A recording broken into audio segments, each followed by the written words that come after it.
Welcome back, my dear students, in this video of chemistry with Shashank. So in the last video हम लोग क्या कर रहे थे, हम लोग ने एल्केन, एल्कीन और एल्काइन के बारे में बेसिक नॉलेज गेन की थी कि what actually alkane is, alkene क्या होता है, उनके फॉर्मूलाज क्या होते हैं, कैसे बनाया जाता है. अब मोस्ट इम्पॉर्टेंट क्वेश्चन आता है कि उनका अगर हमें करना हो IUPAC का नोमेनक्लेचर. अब IUPAC का नोमेनक्लेचर कैसे किया जाता है वो थोड़ा सा बिट कंफ्यूजिंग होता है इनिशियल पॉइंट पे, जब तक आपको उसके बिट्स एंड बाइट्स क्लियर नहीं होते. पर जैसे ही आपको छोटे छोटे पॉइंट्स अगर आपको क्लियर हो गए, उस कंडीशन में आपको कि IUPAC नोमेनक्लेचर बहुत ही ज़्यादा आसान बन जाता है. तो अब सपोज करते हैं आज के टॉपिक में हम लोग ये वाला पॉइंट भी ज़रूर देखते हैं कि डिफरेंट वेज ऑफ रिप्रेजेंटेशन कैसे किया जाता है. कभी कभी हम लोग को सिंपल सा स्ट्रक्चर होता है बट उसको तरीका इतना डिफरेंट दे देते हैं कि हम लोग समझ ही नहीं पाते एक्चुअली में हो क्या है. Most of us fail to understand what actually the structure is, वो है क्या. तो पहले हम लोग वो सारी चीज़ें आइडेंटिफाई करते हैं और फिर उसको नोमेनक्लेचर करना सीखते हैं. सपोज करिए कि हमारे पास एक C8H18 मॉलिक्यूल दे दिया, ऐसे इन्होंने नाम नहीं दिया, कुछ नहीं दिया. अब हमें ये मॉलिक्यूल दे दिया और कहा कि इसका एक स्ट्रक्चर बना के दो, इसका नाम लिख के दो. तो वैसे क्वेश्चन में क्या करना है, सबसे पहले इसके नंबर ऑफ कार्बन एटम्स देखने और नंबर ऑफ हाइड्रोजन एटम्स, और फिर हमें इसके अलावा और कोई हेटेरो एटम इसके अंदर प्रेजेंट नहीं है, मतलब प्योरली ये अपना सिंपलेस्ट हाइड्रोकार्बन की क्लास का वो बिलोंग करता है. अब इसमें क्या होता है, फॉर्मूला पुट करते हैं. अगर मैं फार्मूला देखूँ तो मुझे ये फॉर्मूला, ये वाला फॉर्मूला दिखाई पड़ रहा है. तो ये फॉर्मूले से समझ में आ रहा है कि मुझे ये क्या है, ये एक एल्केन है. अब जब ये एल्केन है तो एल्केन को अगर मुझे बनाना हो तो सिंपल वे में मैं क्या करता हूँ कि कितने नंबर ऑफ कार्बन एटम्स हैं, 8 कार्बन एटम्स हैं. तो हम क्या करते हैं, 8 कार्बन को एक साथ लिंक करा लेते हैं. 1 2 3 4 5 6 7 8 कार्बन हो गए हमारे. ठीक है. अब दूसरी चीज़ हमने हमेशा सीखी थी कि जब भी कभी स्ट्रक्चर बनाना होता है, पहली पॉइंट होता है कार्बन्स को आप एक लाइन में ड्रॉ कर लीजिए अनटिल अनलेस उसमें कोई ब्रांचिंग नहीं हो. ब्रांचिंग पर भी डिस्कशन करते हैं.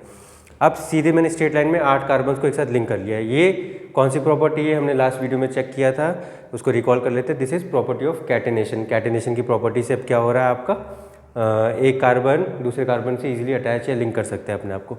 अब कार्बन की वैलेंसी कितनी होती है, कार्बन की वैलेंसी 4 होती है, मतलब हर एक कार्बन के पास टोटल 4 सराउंडिंग एटम्स होने चाहिए. तो वो हम अब हमने कार्बन से तो लिंक कर लिया. अब इसके अलावा बच क्या रहा है हमारे पास, हाइड्रोजन. तो बाकी बचे हुए जगह पे हम लोग हाइड्रोजन लगाते जाएंगे. तो ये हो जाएगा हमारा एक H 4 हो गई इसकी 2 ऑलरेडी फुलफिल है, 2 2 2 2.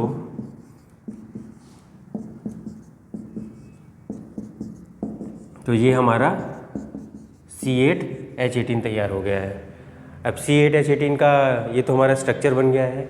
ठीक है. अब इसका नाम क्या होता है, 8 कार्बन वाले का अगर हम लोग ने लास्ट वीडियो में देखा था कि 8 कार्बन वाले को हम लोग ऑक्ट बोलते हैं, और ये सारा सिंगल बॉन्डेड है. We can not see any kind of saturation here, कोई भी डबल बॉन्ड या ट्रिपल बॉन्ड नहीं है, अनसैचुरेशन एक भी नहीं है, पूरा मॉलिक्यूल सैचुरेटेड है. तो ये हमारा क्या बन जाएगा, ऑक्टेन. ठीक है. एन ऑक्टेन, ऑक्टेन ऐसा नाम बोल सकते हैं. एन का मतलब नॉर्मल ऑक्टेन, कोई भी ब्रांचिंग इसमें भी नहीं हो रही है. इसको दूसरा तरीका है दिखाने का कि अगर मैं सारे एच को इतना डिटेलिंग में ना लिखूं तो कभी कभी इसको लोग शॉर्ट फॉर्म में ऐसे भी लिख सकते हैं, CH3 CH2 CH2 CH2 CH2 CH2 1 2 3 4 5 6 CH2 CH3. ठीक है. अब आप काउंट कर लीजिए 3 2 5 7 9 11 13 15 18. तो C8H18 हमारा ये बन के तैयार हो गया है. अब हमारा ये तो हमने सिंपल वे में करना सीख लिया है.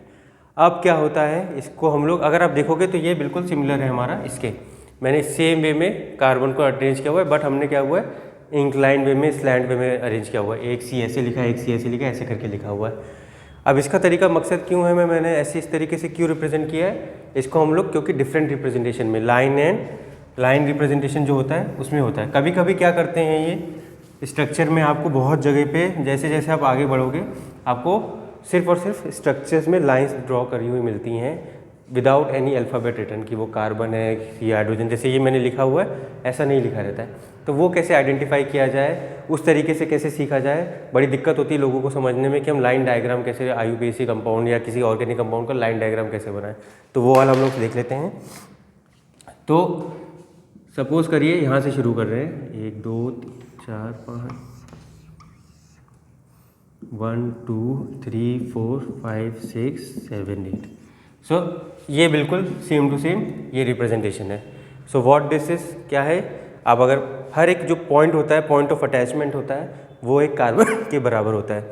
तो ये 1 कार्बन, ये 2 कार्बन, 3 4 5 6 7 8। और इसमें हम लोग हाइड्रोजन को कैलकुलेट नहीं करते हैं क्योंकि हाइड्रोजन का कोई मतलब नहीं है, क्योंकि हमें पता है कि इस कार्बन के पास 3 हाइड्रोजन है, यहाँ पे 2 होंगे, यहाँ पे 2 होंगे, यहाँ पे 2 होंगे, लास्ट में आके फिर 3 होंगे। तो ये एक लाइन डायग्राम होता है सेम टू सेम मॉलिक्यूल को। तो ये थोड़ा सा जब हम लोग इसमें एक्सपर्टीज हमारी होने लगती है तो हम लोग लाइन डायग्राम्स ड्रॉ करना शुरू करते हैं, because they are much easier to draw. Time बहुत कम कंज्यूम करते हैं, एक्स्ट्रा CH लिखने में इतना कन्फ्यूजन नहीं होता, सीधे ड्रॉ कर देते हैं। बस इसमें ये पॉइंट याद रखना कि जो टर्मिनल एंड्स होते हैं, टर्मिनल एंड्स में अगर हमारा कोई भी एटम एडेड नहीं है, कुछ भी रिटर्न नहीं है यहाँ पर, तो इसका मतलब होता है एक CH3 का मॉलिक्यूल है। आप देखोगे ये CH3 को एक लाइन से ड्रॉ करते हैं। अगर मैं ये ड्रॉ कर दूँ, यहाँ पे मैं कुछ भी लिख दूँ XYZ और यहाँ पे ऐसा ड्रॉ कर दिया, तो इसका मतलब क्या है, एक CH3 का मॉलिक्यूल है। अनटिल एंड अनलेस वहाँ पे वो लोग कुछ मेंशन नहीं करते हैं। अगर वो मेंशन करें कि यहाँ पर H है तो मैं यहाँ पे H कंसीडर करूँगा, बट जब तक वो कोई भी मॉलिक्यूल को या कोई भी एलिमेंट का वहाँ पे मेंशन नहीं होता है, उसको कंसीडर करना कि वो क्या है, CH3 है। अल्फ़ाबेट जब भी लाइन में जो टर्मिनल एंड पे अगर पॉइंट होता है, वहाँ पे अगर लाइन डायग्राम ड्रॉ किया है and if we are not writing anything, any mention of alphabet, then that means वो एक CH3 एक मिथाइल का मॉलिक्यूल है। तो इस तरीके से हम लोग इनको अलग अलग वे में नोमेनक्लेचर करना सीख सकते हैं। तो इसमें क्या करते हैं, सपोज़ करिए ये मेरा डायग्राम है, ठीक है। अब इन्होंने मैंने को ऐसे ड्रॉ कर दिया। अब ये पूछ रहे कि इसका नोमेनक्लेचर बताइए, इसका IUPAC नाम बताइए। तो सबसे पहला पॉइंट क्या होता है हमें, कि हमें हर पॉइंट को गिनना है। So let's count the dots. एक पॉइंट ये है मेरा, एक पॉइंट ये है, एक पॉइंट ये है, एक पॉइंट ये है। तो टोटल मेरे पास 4 पॉइंट्स है, ठीक है। अब 4 पॉइंट्स होने का मतलब है कि ये हमारा 4 कार्बन कंपाउंड है। 4 कार्बन कंपाउंड है, साथ में क्या दे दिया इन्होंने, 2 और 3 के बीच में डबल बॉन्ड दे दिया है। डबल बॉन्ड देने का मतलब यहाँ पर एक अनसैचुरेशन आ गया है। दिस मीन्स ये कौन सा कंपाउंड है, ये हमारा एल्कीन का कंपाउंड है। अब एल्कीन है तो नाम बदल जाएगा। 4 कार्बन वाला अगर करेंगे तो वो क्या होता है, ब्यूट। और एल्कीन है हमारा, तो एल्कीन के लिए हमारा सफिक्स क्या था, ईन। तो ये हमारा ब्यूटीन बन गया है। बट अभी यहाँ पे इसका कंप्लीट नोमेनक्लेचर क्लोज नहीं होता है। ब्यूटीन क्या होता है, ब्यूटीन इज इक्वल टू, जब हमारा डबल बॉन्ड कहाँ होता है, 1 पोजीशन पे होता है, तब उसको ब्यूटीन बोलेंगे या ब्यूट 1 भी बोलेंगे। अगर ये सपोज करिए ये वाला डबल बॉन्ड यहाँ पर होता तो ये ब्यूटीन होता। बट अब क्या हो गया है कि जो हमारे स्ट्रक्चर में डबल बॉन्ड दिया है, वो double bond is being shared by carbon 2 and carbon 3। अब कार्बन 2 और कार्बन 3 के बीच में हो गया, तो यहाँ पर ये ब्यूटीन नहीं रहेगा। इसमें हमें जो डबल बॉन्ड है उसकी पोजीशन को शो करना पड़ेगा। शो करने के लिए जनरली 2 इजी वे हैं। तो सबसे बेस्ट वे होता है कि जो आपका प्रीफिक्स और सफिक्स होता है, उन दोनों के बीच में आप वो नंबर को डाल दीजिए जहाँ पे डबल बॉन्ड ट्रिपल बॉन्ड है। तो इसको मैं ऐसे लिख देता हूँ। कहीं कहीं पे आपको, अगर आपको बहुत कन्फ्यूजन हो रहा है लिखने में, तो आप पहले ब्यूटीन लिख दीजिए, और ब्यूटीन लिखने के बाद कौन से नंबर पर आ रहा है वो नंबर आप जस्ट आगे लिख देंगे, तो वो भी आपका करेक्ट होगा। दोनों के दोनों नोमेनक्लेचर आपके करेक्ट हैं और जस्टिफाइड है। अब इसमें जो क्वेश्चन हो रहा है, पुटअप होता है कि why we have only chosen 2। हमारा जो कार्बन डबल बॉन्ड है वो 2 और 3 के बीच में, हमने 2 और 3 में हमने 2 ही क्यों लिखा, हमने 3 क्यों नहीं लिखा। तो इसके लिए IUPAC नोमेनक्लेचर का सबसे बेसिक रूल होता है कि ये सबसे ज़्यादा छोटे नंबर पे फोकस करता है। प्रायोरिटी भी करी जाएगी तो हमेशा छोटे नंबर से स्टार्ट करी जाती है। फंक्शनल ग्रुप भी काउंट किया जाता है, तो वो जहाँ से कम होता है वहाँ से काउंट किया जाता है। अब इसमें देखा जाए, अगर नंबरिंग करी जाए, तो अगर मैंने एक नंबर करी, अगर दूसरी तरीके से नंबर करता मैं, तो ये हो जाती। तो 1 2 3 4। अगर मैं इस साइड से भी जाऊँ या इस साइड से भी जाऊँ, तो मेरा जो कार्बन नंबर डबल बॉन्ड है वो कार्बन 2 और 3 के बीच में ही शेयर हो रहा है। तो इस वाले सिमेट्रिकल कंपाउंड में तो कोई बेसिक डिफरेंस नहीं बन रहा है, बट हो सकता है आगे जाकर। सपोज करिए कि मेरा ये कंपाउंड होता 1 2 3 4 5 6 7, ठीक है। अब मैंने डबल बॉन्ड यहाँ पे लगा दिया, तो अब इसका नोमेनक्लेचर अगर मैं करता तो मेरे पास दो तरीके बनते पेरेंट चेन काउंट करने के, 1 2 3 4 5 6 7। इस तरीके से अगर आप देखेंगे तो हमारा डबल बॉन्ड 5 और 6 के बीच में आ रहा है। अगर मैं दूसरी साइड से शुरू करता हूँ तो हमारा डबल बॉन्ड कैसे आ रहा है, 1 2 3 4 5 6 7, तो 7। यहाँ पे डबल बॉन्ड हमारा C2 C3 के बीच में आ रहा है, उधर आ रहा था C5 1 2 3 4 5 6, C5 और C6 के बीच में। तो ऑब्वियस ही बात है, ऑर्गेनिक केमिस्ट्री में आज जब IUPAC नोमेनक्लेचर करते हैं तो हम लोग मिनिमम से मिनिमम नंबर को चूज़ किया जाता है, ना कि मैक्सिमम वाले नंबर को। जिस तरीके से नोमेनक्लेचर में हमारे डबल बॉन्ड्स फंक्शनल ग्रुप को मिनिमम नंबर मिलता है, सब्स्टिट्यूशन को मिनिमम नंबर मिलता है, हम लोग उस तरीके का नोमेनक्लेचर करते हैं, उस साइड से नोमेनक्लेचर करते हैं, दूसरी साइड से नहीं करते हैं। तो इसलिए इस वाले कंपाउंड का नोमेनक्लेचर इस साइड से होगा, ना कि उस साइड से। तो ये हमारा नोमेनक्लेचर होगा इसका। अब सिमिलर वे में फिर कर लेते हैं। 7 मॉलिक्यूल वाला, 7 कार्बन वाला है, तो 7 का प्रीफिक्स क्या होता है, हेप्ट होता है। हमारा एल्कीन है, एल्कीन कौन सी पोजीशन पे, 2 पोजीशन पे है, हेप्टुइन या फिर 2 हेप्टीन। अगर आपको लग रहा है कि मुझे पूरा हेप्टीन एक साथ लिखना चाहिए तो 2 आगे लगा दीजिए। So in this way we can do nomenclature of a alkene. Alkene का तो बिल्कुल ही ईजी है, समझ गए हम लोग। और साथ साथ हम लोग लाइन डायग्राम में विदाउट राइटिंग कार्बन और हाइड्रोजन उस तरीके से भी प्रैक्टिस कर सकते हैं। तो इसको आप जितना ज़्यादा प्रैक्टिस करेंगे उतना इजी वे में आपको क्लियर होता चला जाएगा। सो आई वुड रिकमेंड कि एटलीस्ट आप जितने एग्जाम्पल्स आप हो सकते हैं एल्केन, एल्कीन, एल्काइन के, उनको आप प्रैक्टिस करिए। चलिए एल्काइन का नोमेनक्लेचर और देख लेते हैं कि सपोज करो मैंने ये ड्रॉ किया है, ठीक है, ये मैंने एल्काइन बना दिया है। ये जैसे जैसे प्रैक्टिस करते जाओगे आपको बनता चला जाएगा। अगर मैं बनाना चाहूँ इसको इस वे में तो 1 2 3 4 5, यहाँ से मैंने ये नेमिंग किया है जो कि गलत है, क्योंकि यहाँ से मेरे डबल बॉन्ड को बड़ा नंबर मिल रहा है 3 और 4, और यहाँ से अगर मैं करूँगा तो यहाँ से 2 और 3। तो आई वुड ऑलवेज चूज़ कि C2 और C3 के बीच में मेरा ट्रिपल बॉन्ड है, ना कि C4 और C5 के बीच में। तो इसको अगर ड्रॉ करेंगे तो CH3 CH2, ये CH3 है, ये CH2 है, फिर ये C triple bond C triple bond CH3। तो आप देखोगे 3 to 5 8, हाँ, तो C5H8 हमारा एक एल्कीन का फॉर्मूला बन गया है, जिसमें नंबरिंग हम लोग यहाँ से कर रहे हैं। तो इनिशियल फेज में, इनिशियल पॉइंट में जब तक आपको पूरी तरीके से क्लैरिटी नहीं हो रही है, आई वुड रिकमेंड कि आप दोनों तरीके से बनाकर उसको, जब तक आपके दिमाग में बैठ ना जाए कि लाइन डायग्राम कैसे बनाया जाता है, वो आप करके देखिए। तो अब मेरा ये है C2 और C3 के बीच में ट्रिपल बॉन्ड है, कितने कार्बन का है, 5 कार्बन का है। 5 कार्बन वाले को क्या बोलते हैं, पेंट, ये हमारा प्रीफिक्स है। एल्काइन के लिए पेंटाइन हो जाता है, और 2 पे हमारा ट्रिपल बॉन्ड लगा हुआ है, तो 2 पेंटाइन या फिर पेंटू आइन। सो इस तरीके से हम लोग एक एल्काइन का नोमेनक्लेचर IUPAC वाला इजीली कर सकते हैं। अभी सिर्फ हमने बेसिक नोमेनक्लेचर सीखे, वो भी स्ट्रेट चेन कंपाउंड के। अभी नेक्स्ट सेक्शन में हम लोग इनकी जब ब्रांचिंग शुरू हो जाती है, तो ब्रांचिंग में पेरेंट चेन को आइडेंटिफिकेशन कैसे किया जाता है और उसको नोमेनक्लेचर कैसे किया जाता है, उसको देखते हैं।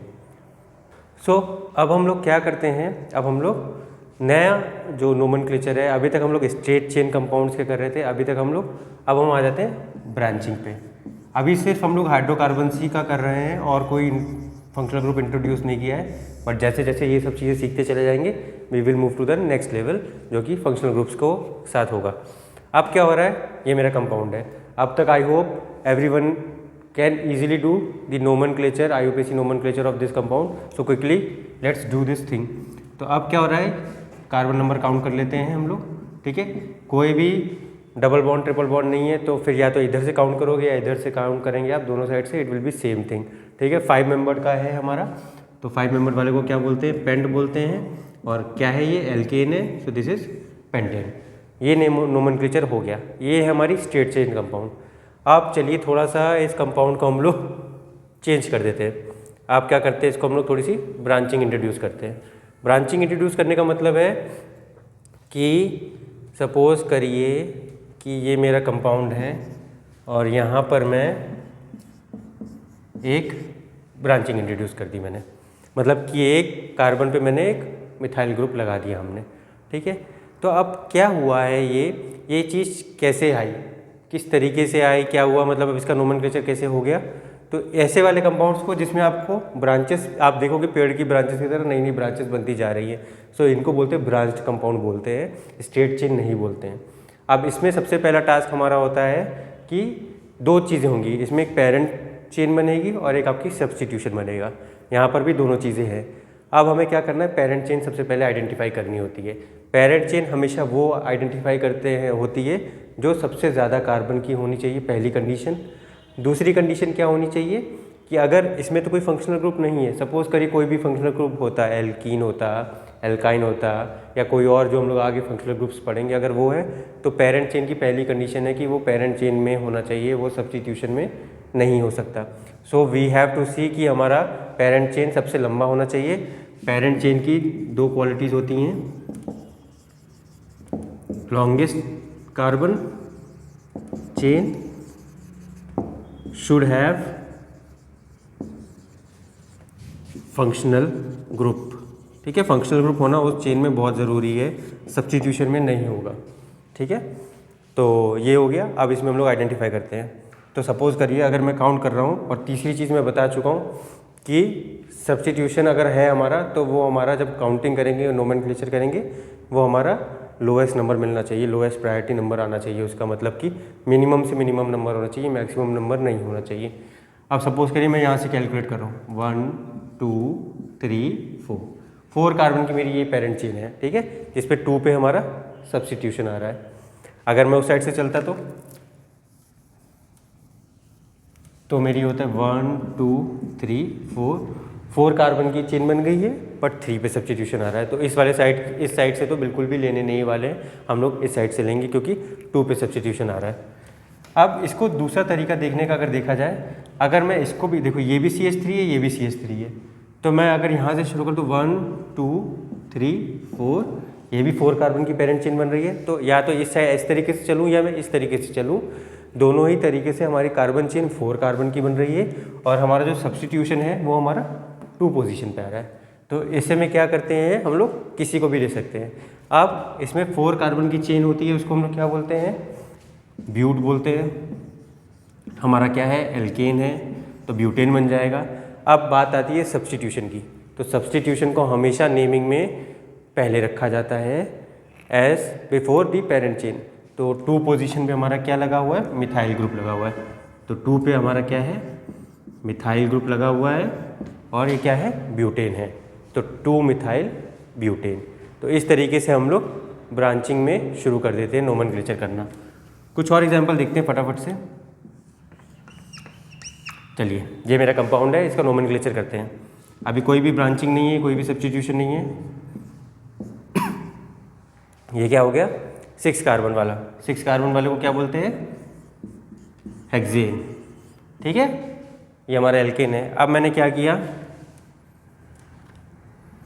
यहाँ पर मैंने एक वो डाल दिया। इसका मतलब मैंने आपको हमेशा समझाया था, अगर टर्मिनल में कोई भी एटम नहीं होता है, कोई भी एलिमेंट मेंशन नहीं होता, दैट मीन्स वहाँ पे ये CH3 है। मैंने CH3 लगा दिया, तो 2 पे CH3 लगा दिया। तो अब क्या होगा, ये 1 2 3 4 5 6 है, 2 पे CH3 लगा हुआ है, 2 मिथाइल हेक्सेन। अब सपोज करिए मैंने यहाँ पर भी एक CH3 लगा दिया, ठीक है। तो अब क्या हो जाएगा, हमारा 2 पे है और 5 पे है, तो हमारा नाम क्या बन जाएगा 2,5। दोनों पे सेम ग्रुप है तो दोनों को एक साथ लिखा जा सकता है। 2,5, 2 मिथाइल है इसलिए डाई मिथाइल हेक्सेन, ये हमारा नाम हो जाएगा, सिंपल सा। सपोज करिए यहाँ पे मिथाइल नहीं होता, यहाँ पे ये होता इथाइल, तब हम क्या करते,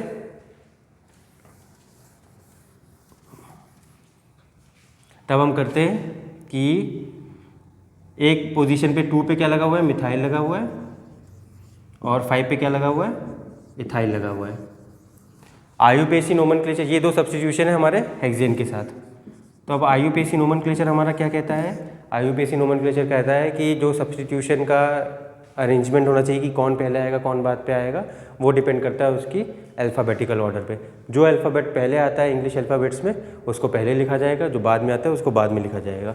तो ऑब्वियस ही बात है ई हमारा पहले आता है एम से, तो 5 इथाइल को पहले लिखा जाएगा, फिर 2 मिथाइल को लिखा जाएगा, फिर हमारा पेरेंट चेन आ जाएगा 2 ethyl 5 methyl 2 ethyl hexane. Simple सा। इन सब में एक नई चीज़ जो आपने ऑब्जर्व कर रहे हैं जो सब्स्टिट्यूशन में, वो हमारी नई चीज़ आ रही है मिथाइल इथाइल। अब ये चीज़ें क्या होती है, अभी तक तो हमने समझा ही नहीं कि मिथाइल क्या होता है, इथाइल क्या होता है, how to write, how to identify कि इथाइल क्या है मिथाइल क्या है। तो उसके लिए ये हमारा एल्केन होता है, ठीक है। कोई भी डबल बॉन्ड नहीं है इनमें, आप देखोगे कोई डबल बॉन्ड वगैरह नहीं है, तो ये एल्केन्स के डेरिवेटिव्स होते हैं। एल्केन में से कुछ ऐसी चीज़ करी है हमने जिसकी वजह से क्या हो गया, हमारा एल्काइल बन गया है, ठीक है। इनको क्या बोलते हैं, अगर इनकी फैमिली होती है एल्काइल फैमिली। अब एल्काइल फैमिली और एल्केन में क्या डिफरेंस है, इसका फॉर्मूला क्या था, CnH2n - 2n+2, ठीक है। अब इसमें से क्या करते हैं, एल्केन में से आप देखोगे ऑब्जर्व करोगे, एल्केन में से मैं एक हाइड्रोजन को ले लूँ अपनी तरफ, माइनस करवा दूँ, then we get alkyl group. तो इसका फॉर्मूला हो जाना चाहिए H2n+2 - 1। तो इन शॉर्ट ये बन जाएगा CnH2n+1 बन जाएगा। ये फॉर्मूला होता है एल्काइल का। चलिए फटाफट से देख लेते हैं। अगर मेरे पास एक कार्बन का है तो एक कार्बन वाले को क्या बोलते हैं, CH4, जिसका नाम क्या होता है, मीथेन, ठीक है, मेथ प्लस एन। अब इसमें से एक हाइड्रोजन को बस माइनस करना है, तो एक हाइड्रोजन को माइनस कर दीजिए, तो वी गेट मिथाइल। अब मीथेन से तो हमारी जो प्रीफिक्स रहेगा वो तो सेम रहेगा, मेथ रहेगा, मेथ का मेथ रहेगा। यहाँ पर हमारा एल्केन आ जाता है, यहाँ पे हमारा आइल आ जाता है। So we will choose yl as a suffix. तो ये हमारा मिथाइल बन गया। सपोज करिए 2 कार्बन वाला होता है C2H6, ठीक है, तो इसको क्या बोलते हैं हम लोग, इथेन।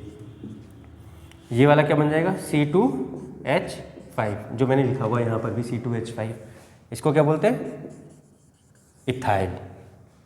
क्लियर। एक और देख लेते हैं, C5 का देख लेते हैं, C5H12, ये हमारा होता है पेंटेन। यहाँ पे क्या बन जाएगा, C5, एक 11 माइनस कर दीजिए, C5H11, तो पेंट प्लस आइल, पेंटाइल। सिंपल। तो आपको कोई भी एल्काइल ग्रुप बनाना हो आप एल्केन से बना सकते हैं। सो इस तरीके से हम लोग अलग अलग एल्काइल ग्रुप की ब्रांचिंग देख सकते हैं।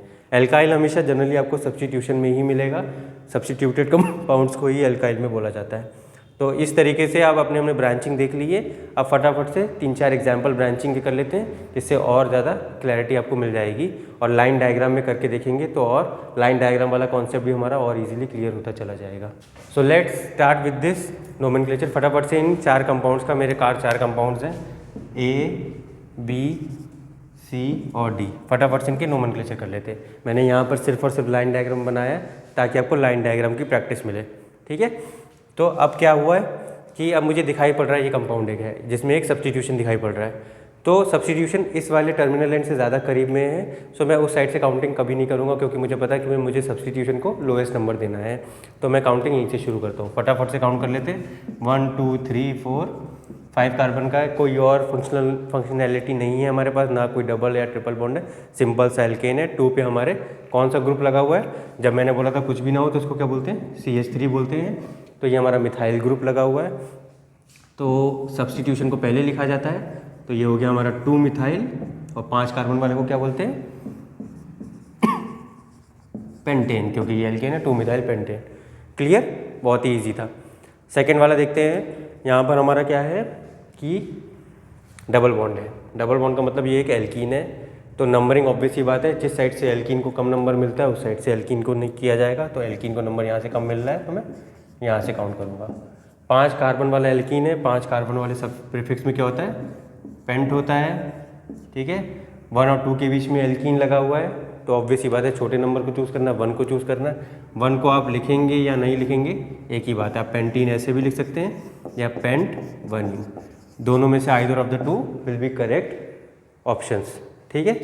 सी पे आ जाते हैं। सी पे हमारा फिर से हमारा क्या है, एक एल्केन है without any kind of unsaturation.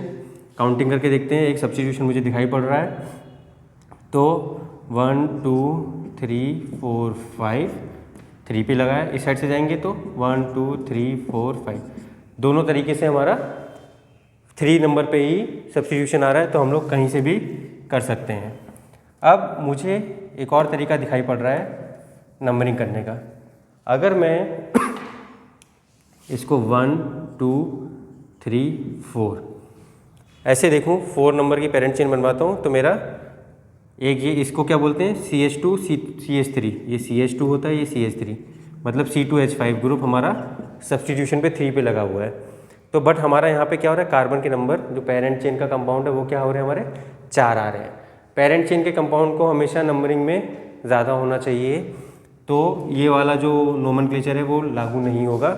जो हमने इनिशियल पॉइंट पे नोमेनक्लेचर किया था वही वाला नोमेनक्लेचर हमारा लागू होगा, जिसमें हमारा 1 2 3 4 5, यहाँ से आप देखोगे पेरेंट चेन को 5 नंबर्स मिल रहे हैं, उस वाले में हमें 4 नंबर मिल रहे थे। तो ये हम लोग 5 नंबर वाली चूज़ करेंगे, जिस पे 3 पे हमारा सब्स्टिट्यूशन लगा है। सब्स्टिट्यूशन क्या है, 3 मिथाइल और साथ में क्या हो जाएगा, pentane.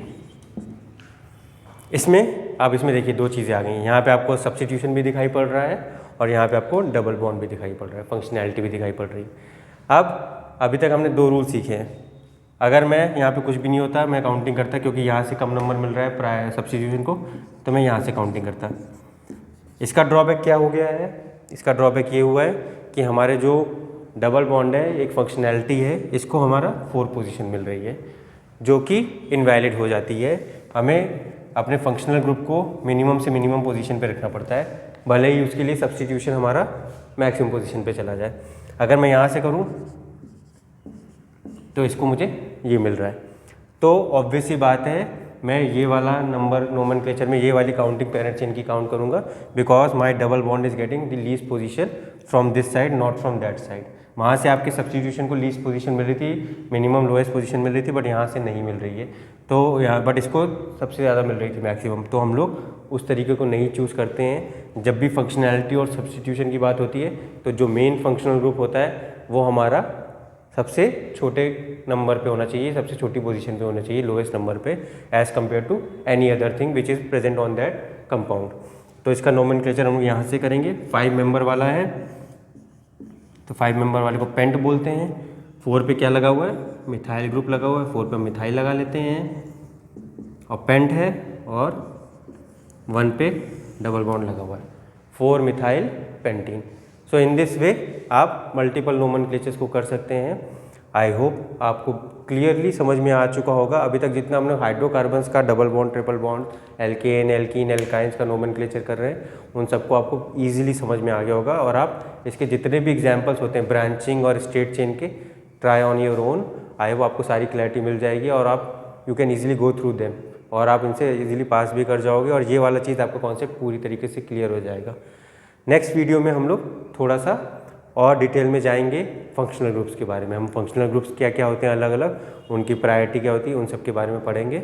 So stay tune for my next video. Till then take care, thank you.